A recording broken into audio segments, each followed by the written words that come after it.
Step away from the chaos of the world and focus on how you can find harmony in this month's Taurus full moon and lunar eclipse. Stay tuned to learn about the full moon energy and how you can start preparing for the exciting Jupiter and Uranus conjunction of 2024. Hi, I'm Lori Barnes, the astrologer who helps people find their true calling and take action towards manifesting it. Today, we're talking about the full moon in Taurus. So full moons are about releasing or culminations. It can be about endings, compromise, making choices, and it's usually a time that's just bursting with energy.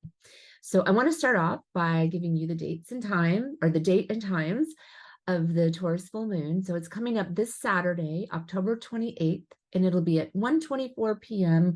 if you're on the west coast of the US, and 3:24 p.m. if you're on the east coast.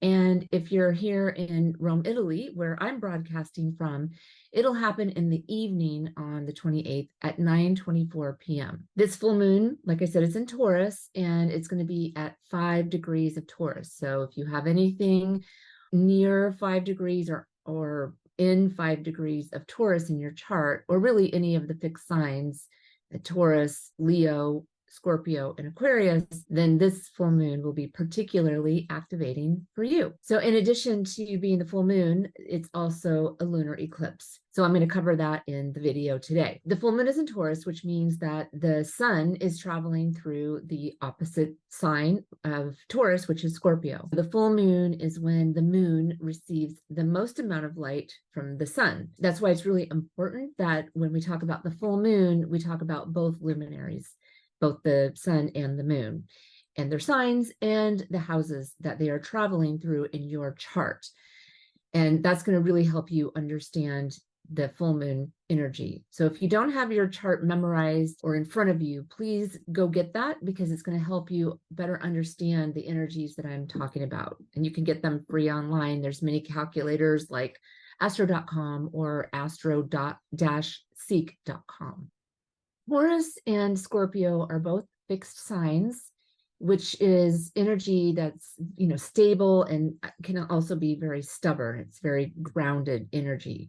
Taurus is a earth sign and a fixed sign, and it's ruled by the planet Venus.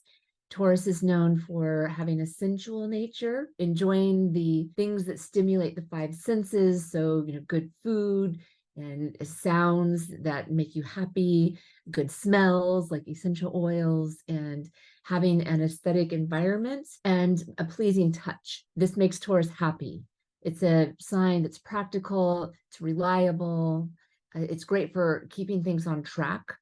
Taurus prefers routine. It's not really fond of constant change or chaos or a chaotic calendar. On the shadow side of Taurus, the sign is known for becoming sometimes stuck or rigid, and can kind of walk itself into a rut when there's that stubborn nature of refusing to adapt or change course. By sticking to this, routine and to prefer more simplicity, sometimes Taurus can miss out on opportunities to change and evolve. But that's more of the shadow side. Then Scorpio. So Scorpio is the sign that the sun is traveling through, and of course the sun is sending that light to the moon, so it's important to look at the sun. So the sun is in Scorpio, and Scorpio is a water sign and a fixed sign. Like Taurus, Scorpio can be stubborn and fixed. And then we add, look at the element, it's a water sign. So Scorpio is more fluid and it operates more on an emotional level than practical. So how Scorpio feels about something is important, and the intuitive nature of Scorpio is very active. Scorpios are known for their loyalty, for their investigative nature. They're fantastic at research. Scorpio tends to be brutally honest. Scorpio usually has a fantastic memory. They remember. So contrary to their sometimes, like stoic face, just you don't really see the expression sometimes. They are usually incredibly emotional. So even if it seems like they're not responding inside, there's usually this emotional component going on. They just kind of lock it up behind their neutral facial expression. And Scorpios really love to peel back the layers. They want to get to that raw center. And that can sometimes make people around them feel uncomfortable. So their shadow side would be kind of like to pierce through to the heart of the matter without considering the consequences of how it might hurt someone else or make them feel uncomfortable. That famous sting of the scorpion's tail. Scorpio actually has 3 symbolic representatives. We have the scorpion, of course, which is more of like the lower side of the sign, the more kind of like down to earth. But then you have the eagle, which represents Scorpio, which is taking that more broad view and has, the potential to engage in that higher philosophy, really kind of like thinking through many things. And then we have the phoenix, which represents the transformative power of Scorpio, where it purifies and can be reborn, because the phoenix is the bird that goes up in flame and then is reborn through the ashes. So it represents that transformative power of Scorpio to purify. On the shadow side, Scorpio can become overly obsessed with something and can hold a grudge pretty much forever. So once Scorpio settles on an idealistic philosophy, it becomes kind of deep rooted, and it's difficult for Scorpio to change their perception of a situation. So that's kind of something to watch out for more on the shadow side. These 2 signs, this pair of signs, Taurus and Scorpio, they're always opposite of each other, and they operate on the same axis. So where we have Taurus on one side that's very grounded and practical, Taurus wants to see the facts, follow what makes sense, and what is practical from what they can see and touch. Scorpio on the other end really wants to get to the depths of the matter, and they're going to analyze and research and philosophize the situations. They really want to look at everything. They want to take that deep dive. But ultimately, they're going to operate on their emotional instincts. So not so much what is in front of them, the facts, what they can see and touch, but more like what they feel, what their intuition is. The duality of this pair of signs, so then, is like the routine and practicality of Taurus and the highs and depths of investigative research, idealism, and philosophy of Scorpio.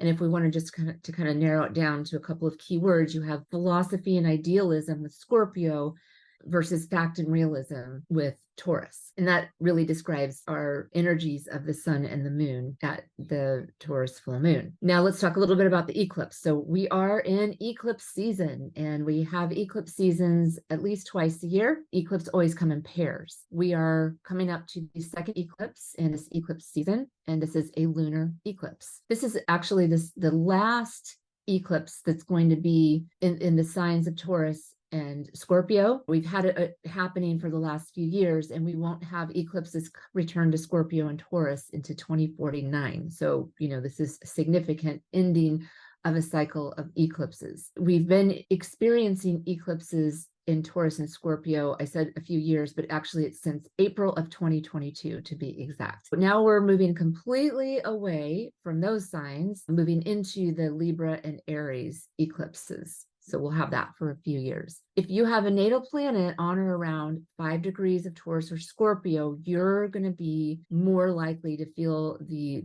energy and the transformative energy of this eclipse.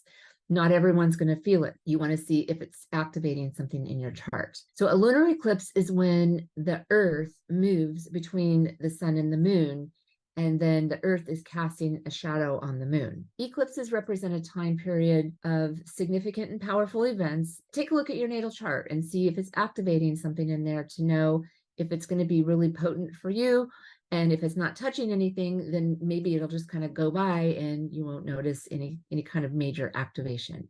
And you're going to look at the house that has Taurus and Scorpio on the cusp. This lunar eclipse is a partial lunar eclipse, meaning that the Earth isn't going to be precisely aligned, and only part of the moon's visible surface is going to be darkened by the shadow of the Earth. And if you want to know if you can see it, it's going to be visible in a lot of places. So parts of Europe, Asia, Africa, North America, a lot of South America, the Arctic and the Antarctica, and you probably won't be in the oceans, but there will be some visibility from there. And I'm not going to list all of those, but I do recommend looking at timeanddate.com, because they're going to show you the path of the eclipse, and then you'll be able to see specifically in your exact location if you'll be able to see it or not. If you can't see it, or it's bad weather, or you don't have time to see it when it's happening, this particular website will stream it. So you can definitely get a look at it.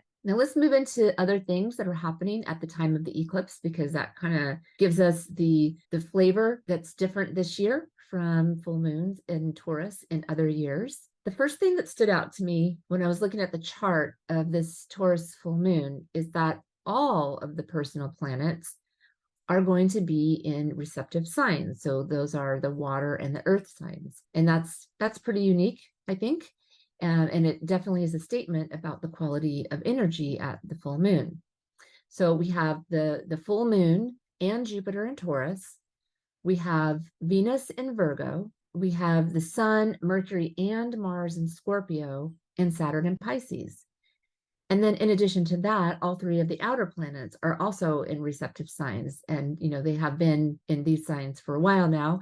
We have Uranus in Taurus, we have Neptune in Pisces, and we have Pluto in Capricorn. So really the only thing in fire and air is Chiron and the North Node in the fire sign of Aries. And then we have South Node in the air sign of Libra. So this is a pretty significant statement to have all the major bodies in a chart in receptive signs. Now, if you're an astrologer and you use asteroids and some of the dwarf planets, then, or Uranian planets, then, they may be in air or fire. So I'm really just focusing on the major planet and the outer planets. And then, as I mentioned, Chiron and the nodes. I know the world, and and we all know the world has been experiencing a lot of chaos. So I'm hoping that the harmonious nature of this full moon can, provide a little break over the weekend and allow some healing. You want to look at it for how it's impacting your life. And you can make the most out of this energy by looking at your natal chart.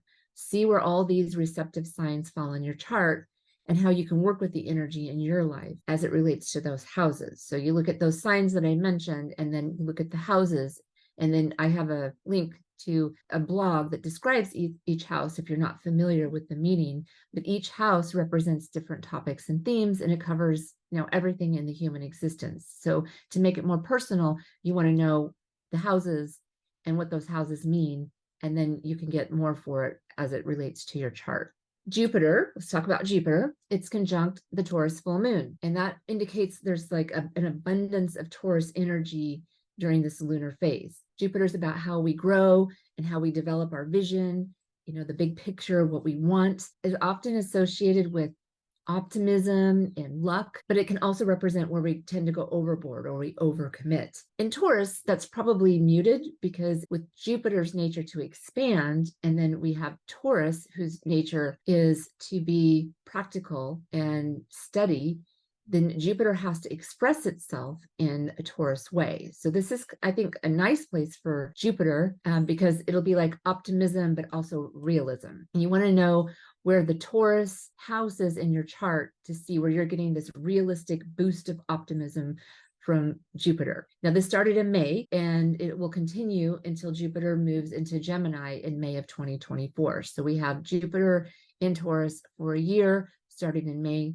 of this year, 2023, and it'll be there until May of 2024. So beyond this full moon in Taurus, Jupiter's still going to be in that part of your chart until May. Keep that in mind when you're looking at how this full moon is activating your chart. With Jupiter, with the moon, Jupiter conjunct the moon, there can be more fluctuation in this part of your chart, and that might be helpful to break up any resistance that you may be experiencing to change, especially as it relates to the topics of that house, of your Taurus house. And this message from Jupiter with the moon is supported even more because Uranus is there. Uranus has been traveling through the sign of Taurus since May of 2018. So the Uranus energy isn't new, but Jupiter joining Uranus is. And, as I said, Jupiter entered Taurus in May of this year, and it's been making its way to Uranus, which is further along in Taurus. Jupiter is retrograde, so it's really moving away from Uranus, and it's going to go direct at the very end of December. So right after the new year, we're going to have Jupiter moving forward again and moving towards Uranus. These two planets, Uranus and Jupiter, are going to meet in April of 2024. So what shows up for you right now during this full moon is, I think, it's going to be a preview for what's coming up next year. Use this information to proactively take advantage of this energy, to plan for it. The Jupiter Uranus conjunction is one of the most important astrological events of 2024. And together, these two planets, Jupiter and Uranus, can indicate sudden and innovative and exciting growth opportunities for you. But Taurus can have difficulties letting go of how it's always been. So knowing that this is coming can help you adapt and evolve, and really get the most out of this exciting configuration that's coming, and it's going to be heating up right after the new year up to that conjunction. So use this full moon to kind of like get that preview and help you plan for it so you can really take advantage for it. Let's talk about Mars. Mars is really active in this full moon because it's traveling through its own sign of Scorpio, which the sun is also in Scorpio. So that means that Mars is the ruler of the sun in this full moon configuration. Mars is closely conjunct Mercury, like within 1 degree. In a few weeks on November 18th, Mars is also going to be conjunct the sun. So this is pretty powerful energy that's building up. Mars is also exactly opposite Jupiter on the full moon, like by degree. Of course, it's opposite the Taurus full moon, not exact by degree, but now we have, these planets in Scorpio and Taurus. It's not just the sun and the moon. So, we're getting this unique flavor for this full moon. With Mars in Scorpio, it's fueling the full moon. It's like giving it a lot of energy, and also Jupiter. It's fueling Jupiter. It's taking this planet Jupiter active at the full moon, and it's just like giving it that like oomph to go. And because it's in Scorpio, it's really focused energy. With Mars conjunct Mercury, there's this message about having more of an active mind, and this penetrating, focused, introspective, and optimistic mind, where you can maybe find a way to be inspired to make or to find solutions, but they're practical solutions. And I know how, the world is so war-torn right now, and we have this political division, and maybe hard to think optimistically right now. But if you're in a position to work on how you can adjust the, kind of like the realism versus idealism in your life, that's going to really help you in your particular situation. And, especially as it pertains to the topics and themes that are associated with the house of Taurus and Scorpio in your chart. So, bring it to your chart. That's how you're going to make the most of this energy for now and then the future, kind of planning for this Uranus-Jupiter conjunction. So remember, if you don't have your chart,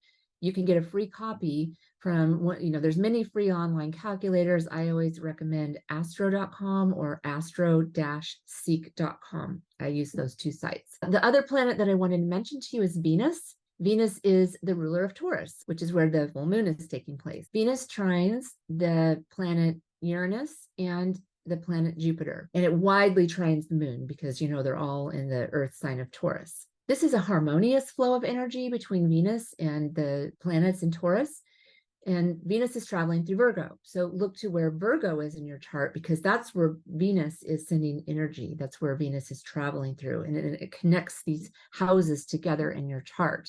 So you kind of want to look at the topics and themes from those houses, and how are they showing up in your life? And that would be a great thing to look at, to work on, to journal about, or make plans for over this weekend when this full moon energy is culminating, peaking. It's a really great time this weekend to put together practical and realistic ideas that sprout up from that Scorpio-based deep philosophical beliefs that are being activated with the planets moving through the Scorpio part of your chart. The astrology is always going to help give you deeper information and guidance by looking at what's activated in your chart by house. Please do that, because I think you'll get a whole lot more out of what I'm talking about today by looking at your chart. When you do that, when you look at your chart and kind of see like what are the topics and themes being activated, it's going to help you take charge of this energy. Astrology is going to help you hone in on the roadmap, kind of like this is the guidelines for helping you really get in touch with the energy that's happening now and as it relates to your chart. Take this information and go and study your chart and know the topics and things that are activated in your chart, or you cannot. You can just kind of glide through it. It's probably going to be a pretty harmonious time, and just let fate do its thing. But I always like to look and be aware of it, how it's activating my chart, so that I can use the energy in the best way. Because if I'm trying to do this thing over here and it's very contrary to what the energy is doing over here, then I'm probably spinning my wheels. But if I really go with the flow of the energy, then it's just more efficient and more productive. And it's going to, kind of feel like you're moving with the flow instead of moving upstream, go with the flow of the water. With all these sextiles, this full moon and eclipse, it's providing some messaging, I'm sure, for everyone in their chart. So if you want to, really tap into this energy for some long-term planning, especially as it's going to relate to the Jupiter and Uranus conjunction in April of 2024, now's the time to focus on it. Like, see what's happening. What is this preview that we're getting at this full moon? You do have this extra boost of energy to apply to your short-term vision and goals with Mars. Mars is boosting your physical energy. It's in boosting your determination and your will to take action, to have that drive to take action. And, it's in its own sign. So it's really strong. It's going to be able to produce fruitful results. And of course, I'm speaking to the part of your chart where Mars is active. So again, going back to Scorpio, where is Scorpio in your chart? That's where Mars is really boosting your energy. So what are the topics and themes of the house where Scorpio is in your natal chart? That's what you want to go look at. The predominance of earth and water energy at the Taurus full moon means that this is a good time to be introspective, to really kind of like look inside and help you figure out how you want to take action towards realistic goals. All these receptive signs do tend to be more introspective, and you may feel more like going within or having a more quiet time to think, analyze, research. And still there's that opportunity to take action with Mars so active, but you really want to have that thinking and planning period. It's not like the fire, where it's like you act before thinking. This is the opposite. There's going to be more like thinking and planning and mulling things over before taking action. But that really strong Mars is still going to allow you to take action. It's just going to be more intentional and planned ahead of time. So, I always do inspirational quotes for you in my videos, and I was thinking that I would like to do something more creative for the quotes. I worked with AI, with artificial intelligence, and of course I wrote the essence of it, and it helped me put together the words, and I have a poem for you. And so this is an inspirational poem for you based on the Taurus full moon. And it goes like this. Embody the harmonized dance of earth and water as Jupiter and Uranus align in Taurus embrace. Under the full moon's light, your vision takes flight. Action plans unfold with wisdom and grace. So there you go.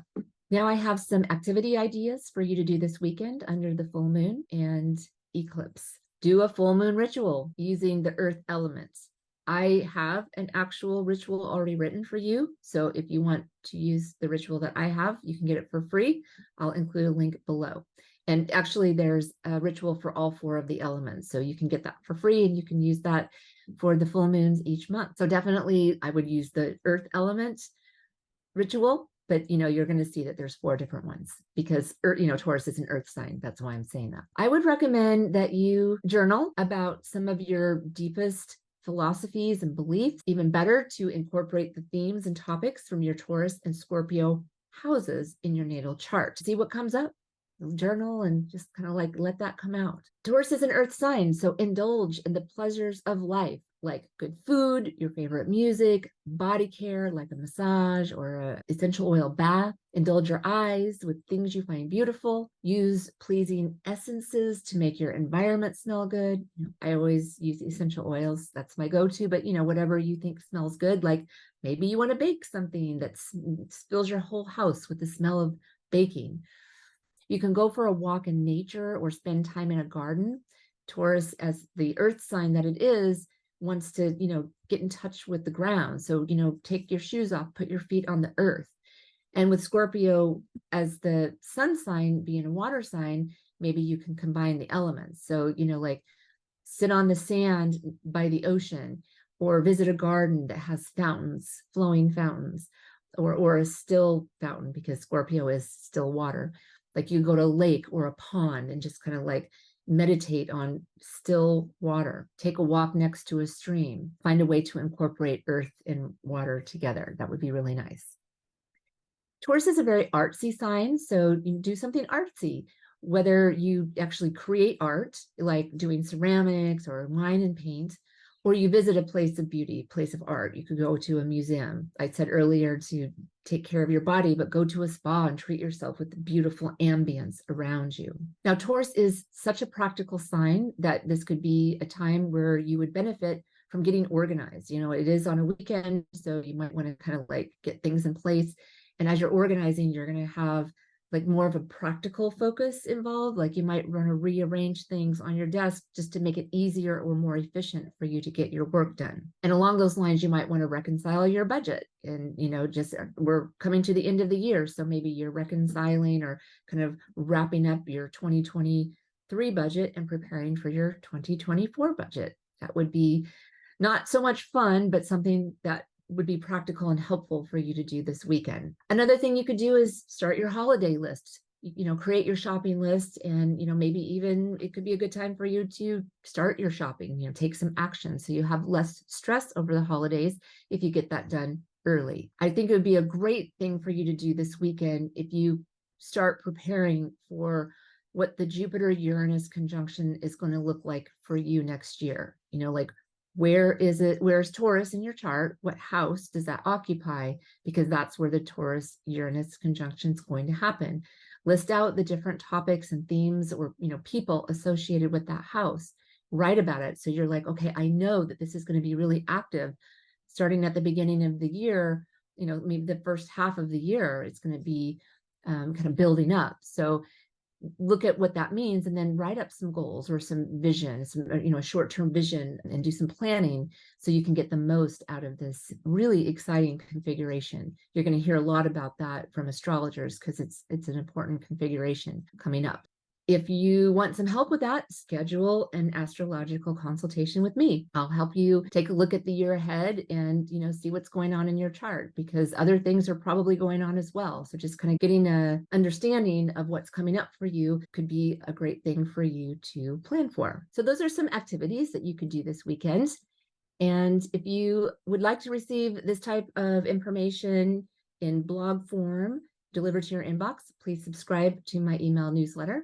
I have a link below. And if you want to schedule a consultation with me, I also have a link below for that. Thank you so much for joining me today. I really appreciate you watching my video. I'll be back mid-November for the Scorpio new moon that's coming on November 13th. And if you have any questions or thoughts, feel free to leave them in the comments below. And I would really appreciate it if you hit the like button if you enjoyed this video, and subscribe to my channel. My website is loribarnesastrology.com. I'll see you next time. Ciao.